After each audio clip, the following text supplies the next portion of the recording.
Hey guys, Chase Stop Motions here, and today, if you're a World War I historian, you know that today is a pretty special day. If you're not a World War I historian, you probably don't know, but yeah, if you're a war historian too, but if you don't know, it is the anniversary of the start of the Battle of Verdun, the longest battle of World War I, lasting 11 months, almost a year, and had a lot of casualties. The French suffered the most. The Germans did too, but not as much as France. And yeah, France was defending Verdun, and the Germans were attacking Verdun. And they wanted to bleed France because they noticed that Britain was their main enemy, not France.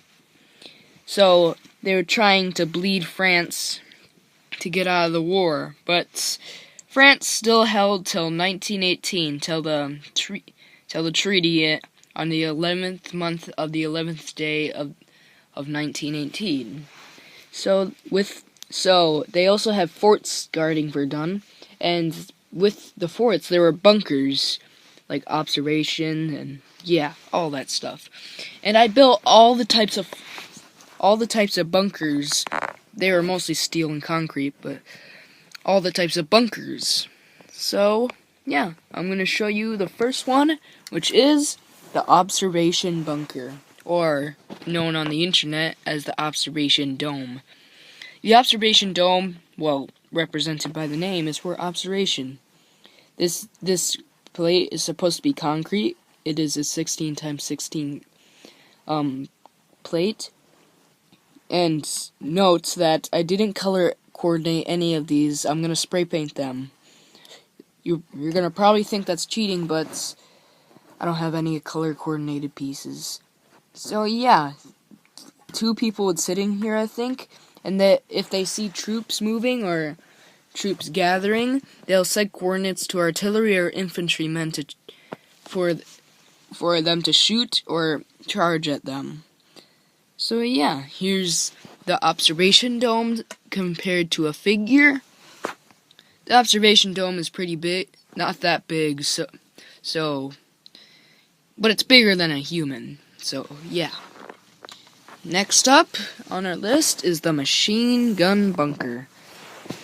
This has a Hotchkiss MOE 1914 in it, right up here, represented by this.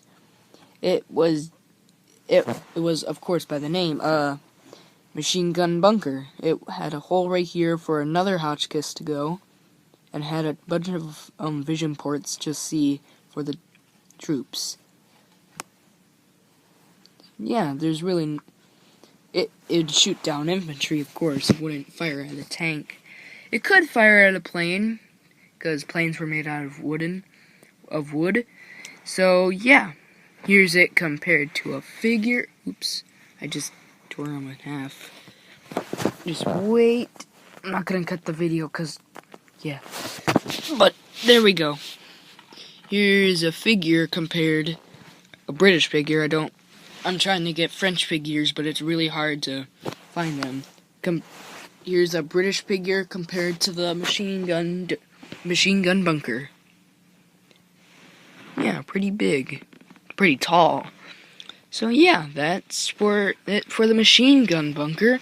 Next up is I call it the the light gun bunker. This had two 75mm guns in it. And yeah, it's basically the same as other bunkers, but really low to the ground. There's not really any information about it, so but it would fire, I think, on infantry and, like, whole groups of infantry. They didn't have tanks at 1916. Well, they did, the British first did, but the French had their tank in 1917, so a year difference.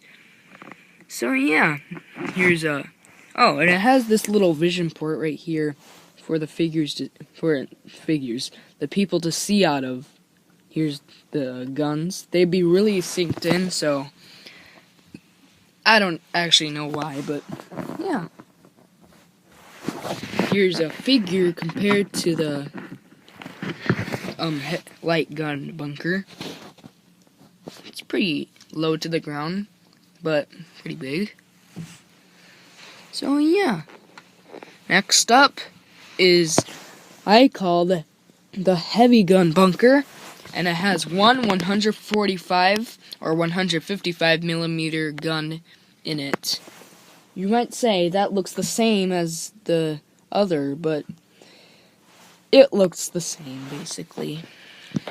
So yeah, it's basically the same. It doesn't have a vision port in it, but it's basically the same as the light gun bunker. So yeah. And here is a figure compared to it. It's a little taller, if you want to count the helmet, yeah. But yeah, basically the same. Nothing really much about it. And last but not least is an observation bunker, but it's different. Here we go. It's actually raised so it can see more. Like, say if there's a hill, it would blend in. Like, say there's a hill like this big, or this big, and a normal observation bunker couldn't see that through that. They would build the concrete up, and so this part would see over it because the guys would be in there.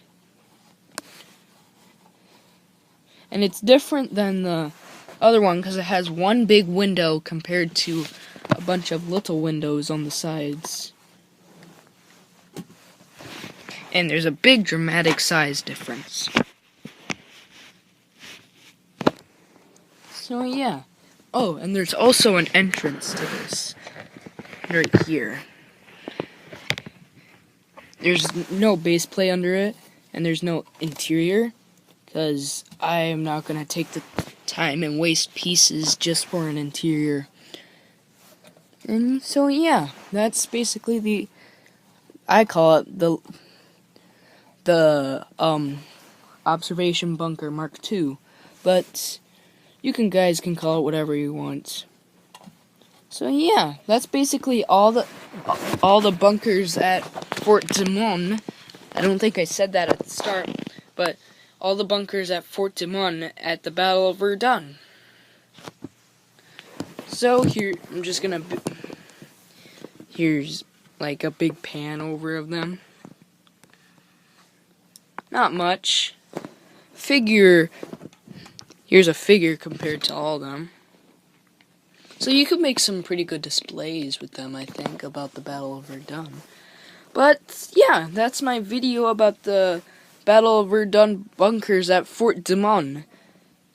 And yeah, that's it, basically. So see you in the next video.